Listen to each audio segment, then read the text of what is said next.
Ei, me fala uma coisa, você sabe qual é a verdadeira igreja? Afinal de contas, aonde eu encontro a verdadeira igreja? Qual a diferença entre mistério e algo misterioso? Você sabe quais são as armas que Deus disponibilizou para a igreja lutar nessa guerra? Essas e outras questões serão respondidas nesta videoaula, então não percam!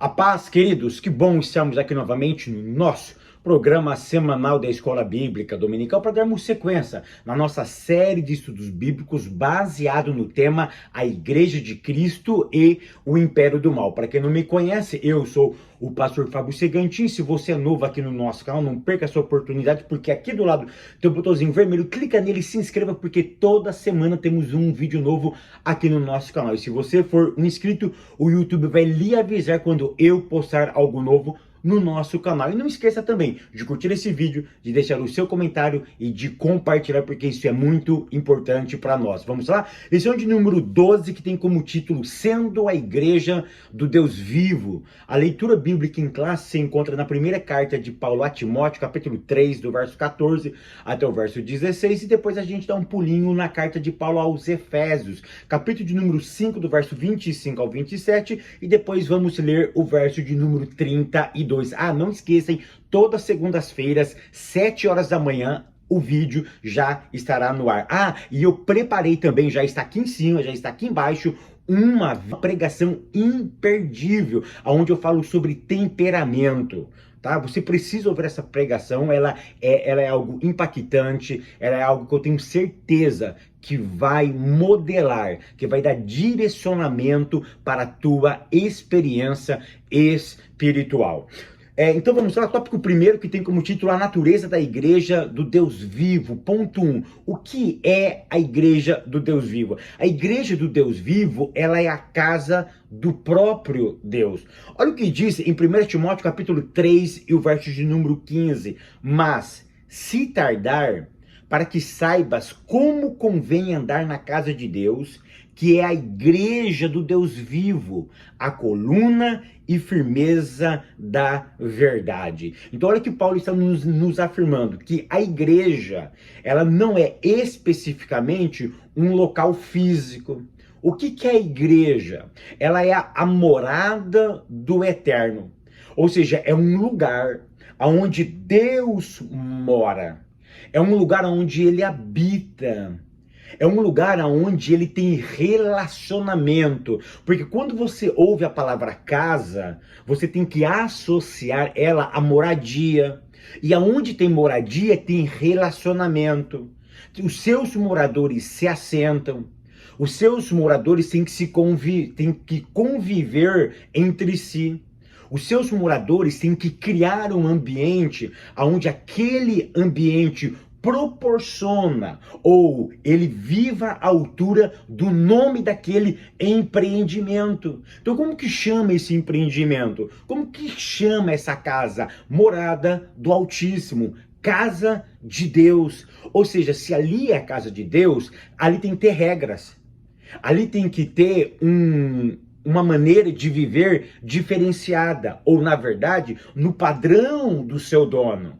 Então, se esse lugar é morada do Eterno, morada do Altíssimo, eu preciso viver à altura desse dono dessa morada. Então, eu não posso viver de qualquer maneira. Então, nesse local, os moradores têm que viver de forma harmônica. Os moradores têm que viver debaixo de um princípio. E onde está escrito o princípio do dono dessa casa? Dentro das Sagradas Escrituras. Aqui você precisa diferenciar igreja local da igreja universal. Quando eu falo igreja universal, não é do Edir Macedo, não. Mas eu estou falando da igreja que está em todos os lugares. Então vamos definir aqui. A tua igreja local, ela pode representar ou fazer parte, vou repetir, ela pode representar ou fazer parte da igreja universal. Nem toda igreja local faz parte da Igreja Universal. Por quê? A Igreja Universal, ela está espalhada pelo mundo afora. Ou seja, na tua igreja local existe o joio, existe o trigo. Existe ali dentro da igreja local, existe a igreja universal. A igreja universal ela está misturada com a igreja local. E não compete a mim identificar quem é ou quem não é da igreja universal. Não compete a mim detectar quem é ou não é da igreja verdadeira. Para eu identificar quem é ou quem não é da igreja, a igreja verdadeira, não pertence a mim, porque eu não posso ser julgador, eu não posso ser o balizador da igreja verdadeira. Eu simplesmente sou observador das Sagradas Escrituras, eu sou mais um morador que faz parte da casa do Deus vivo, e não compete a mim, dentro de uma igreja local, diferenciar quem é ou quem não é, porque se eu faço esse papel, eu já não sou mais, eu estou trocando de papel. Aí eu não sou mais o morador, eu sou o dono. É o dono que identifica quem é ou quem não é. É o dono que identifica quem mora ou quem não mora. É o dono que abaliza, é o dono que percebe, é o dono que tem o feeling de perceber os verdadeiros moradores. Ou seja, que moram naquela casa e que vive à altura daquela casa. Ponto segundo, a coluna e firmeza da verdade. Essa casa do Deus vivo, ela está fechada, ela está alicerçada em duas palavras. Quais são, Fábio? Coluna e firmeza. Eu quero que você entenda que, pense numa casa. Uma casa para ser construída, a primeira coisa que tem que fazer é a base, é o alicerce. Ou seja, esse texto está falando justamente sobre isso. O que é coluna? Coluna é aquilo que aparece. Quando o autor diz firmeza da verdade, ele está falando sobre base. Então o que ele está falando aqui? Como essa casa é construída? Ela tem que ter base e tem que ter colunas. Ela tem que ter alicerce e tem que ter pilares. O que isso significa? Ela é construído em algo que eu não vejo e algo que eu vejo. Ou seja, ela está fundamentada numa pessoa. Porque quando o texto diz que que a coluna e a firmeza é a verdade, ele está apontando para Cristo. Ou seja, a sua santa e bendita palavra. Então como que eu fundamento essa igreja? Como que a igreja está fundamentada? A natureza dessa igreja, ela tem que estar fundamentada na verdade. Ou seja, é algo que eu vejo e aquilo que eu não vejo. Aquilo que eu não vejo é a palavra. Quando a palavra está internalizada no meu coração. E quando é que eu vejo? Quando eu pratico a santa e bendita palavra. Então não basta simplesmente ter a palavra. Não basta simplesmente conhecer a palavra. Eu tenho que exalar a palavra. Eu tenho que colocar ela para fora. As pessoas têm que ver as colunas que estão sendo construídas porque eu tenho base. Ou seja, eu só construo algo sólido se a base for sólida. E se a base for a verdade, eu posso sustentar, eu posso materializar a igreja do Deus vivo através da verdade. E Paulo vai dizer justamente que para essa casa tomar visibilidade, precisou acontecer uma coisa. O quê? Olha que interessante, primeira carta de Paulo a Timóteo, capítulo 3, verso 16. Nós acabamos de ler no verso 15 que a casa do Deus vivo é a igreja, fundamentada, basilada na verdade. Mas para isso acontecer, teve que aparecer alguma coisa, que Paulo chama isso de mistério da piedade. Qual é a diferença entre mistério e misterioso? Mistério é aquilo que eu não vejo, é aquilo que eu não conheço, é aquilo que está fechado, obscuro, é aquilo que não foi revelado. Misterioso é diferente. Misterioso, por exemplo, tem a sensação da incerteza, da dúvida, do medo. O mistério eu posso não conhecer, não desvendar, mas ele não pode causar medo. Porque se causa medo, é algo misterioso. Deus nunca faz algo misterioso. Ele sempre pode fazer algo dentro do mistério. E é por isso que ele usa a palavra mistério da piedade. Então o que é mistério? Aquilo que eu não vejo, aquilo que eu não conheço. Mas eu tenho a mais absoluta certeza de que aquilo que ele está fazendo é bom para mim. Ou seja, o que estava oculto pelos séculos foi revelado. Aquilo que ninguém tinha entendido na plena, absoluta palavra apareceu nesse tempo. É por isso que Paulo diz aos Gálatas que, completando a plenitude do tempo, ou chegando à plenitude do tempo, Deus ou Cristo se materializou. O que é isso? O mistério da piedade. Então o que é mistério? Aquilo que eu não vejo, aquilo que eu não percebo, mas não me causa medo. Misterioso, tem uma sensação de dúvida, uma sensação de medo, uma sensação de incerteza. Então o que Deus revelou? A piedade. E o que é piedade? Piedade é um estilo de vida.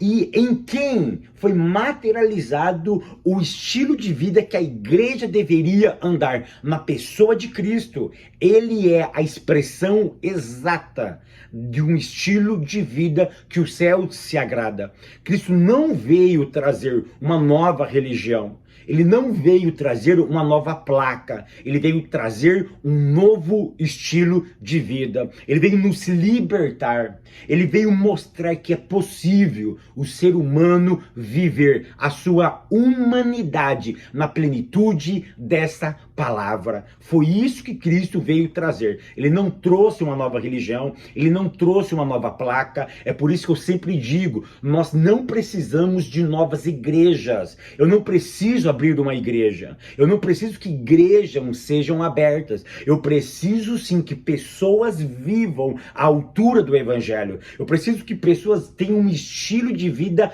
parecida com Cristo. Quando o estilo de vida dessas pessoas se parecem com Cristo, aí a nossa história muda. Aí realmente pessoas vão ser impactadas pela presença do Espírito Santo de Deus. Então o mistério da piedade foi revelado em Cristo, foi materializado nele e serve de modelo para nós nos dias de hoje. Tópico segundo, Cristo e o relacionamento com a igreja.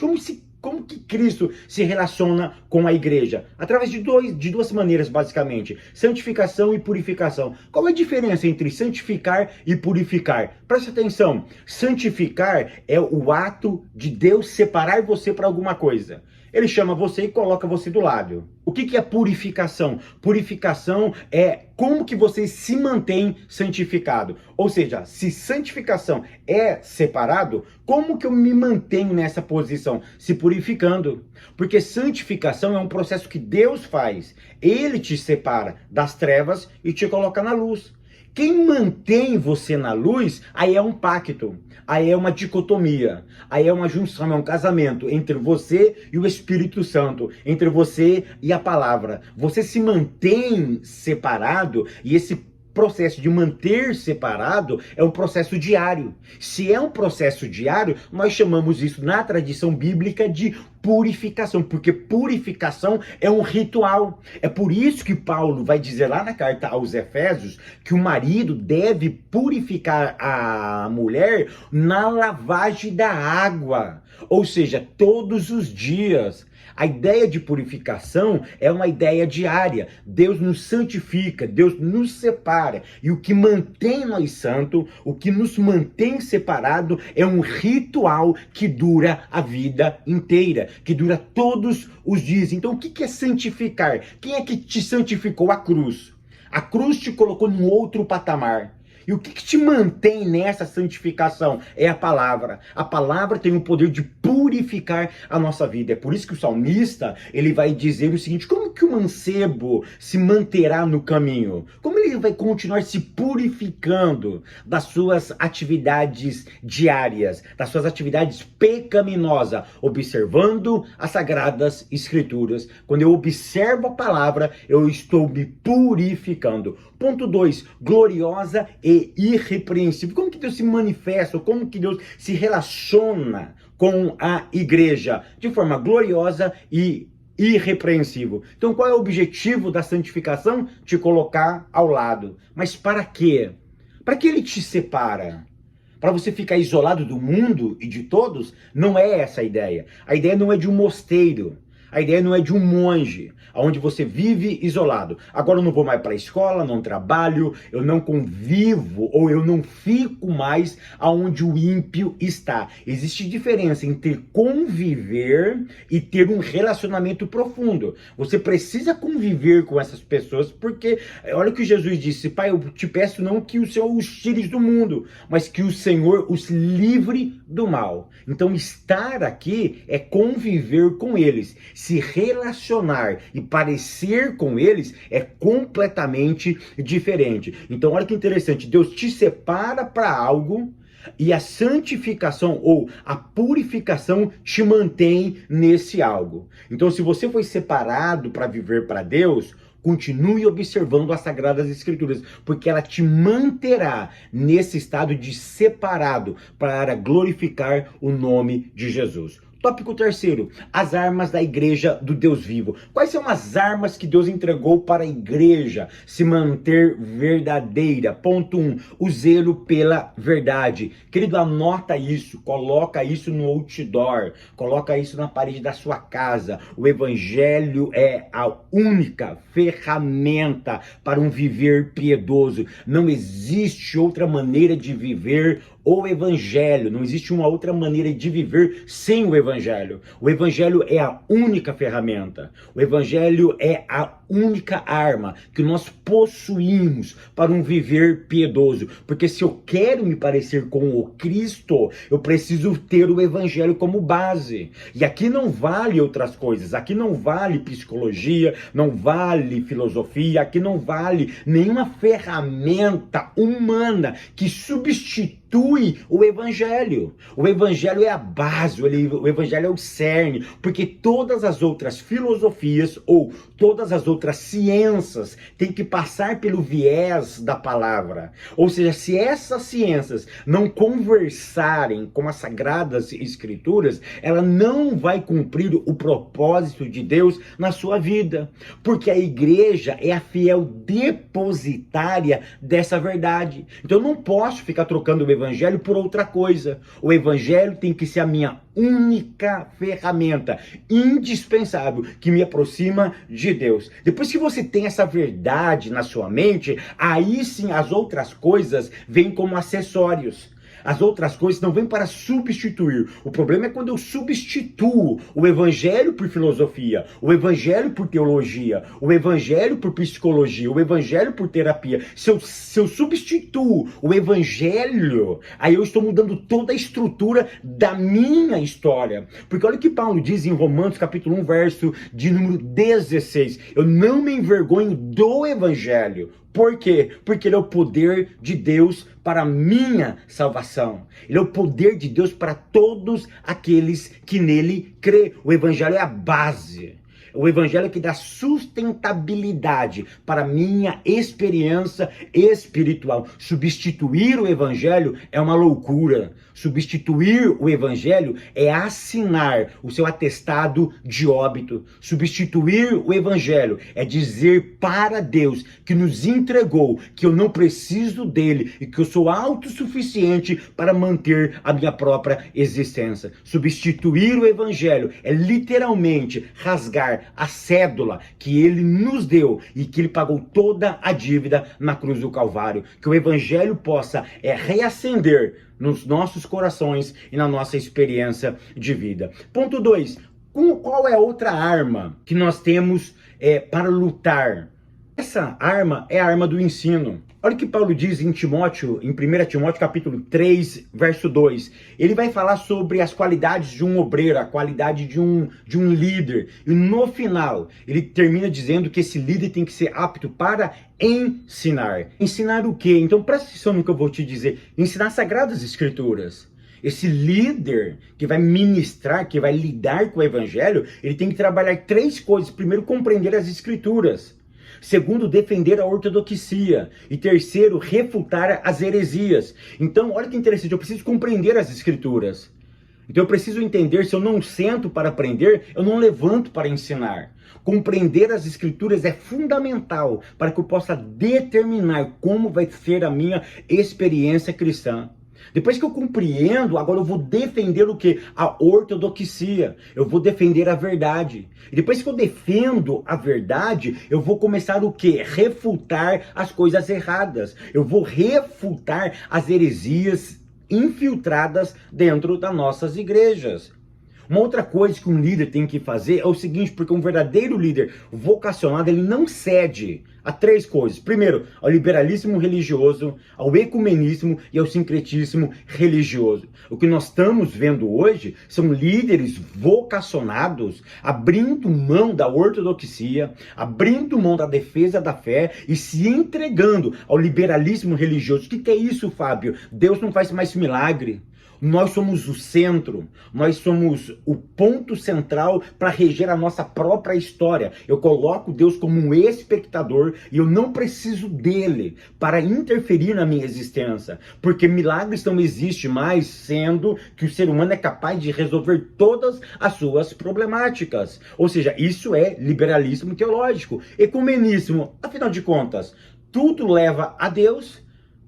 O amor fala mais alto, então eu vou agora me unir a tudo e a todos. Eu preciso entender que a igreja, ela tem que abraçar a todos, mas dentro da palavra de Deus. Ela tem que se manter dentro da verdade. E em verdade, dentro do texto, não é uma ideia, é uma pessoa. Se é uma pessoa, eu não posso então conviver ou me relacionar de forma profunda com todas as pessoas que negam a pessoa santa de Jesus Cristo. E uma outra coisa que nós não podemos fazer é o sincretismo religioso. O que é sincretismo religioso? É mistura de todas as filosofias, é mistura de todas as religiões. Eu pego um pouquinho do afro, eu pego um pouco do espiritismo, um pouco do candomblé, eu pego um pouco de magia negra, eu pego um pouco de todas as doutrinas que nós entendemos que é antibíblica, e eu coloco tudo numa panela, faço um mexidão e digo, olha, na minha igreja tem um pouquinho de cada coisa. Isso é sincretismo religioso. Eu não posso negociar as Sagradas Escrituras. Vocês já ouviram falar das 95 teses de Martinho Lutero? Quando ele prega lá na igreja na Alemanha. Olha que interessante, ele escreveu 95 teses.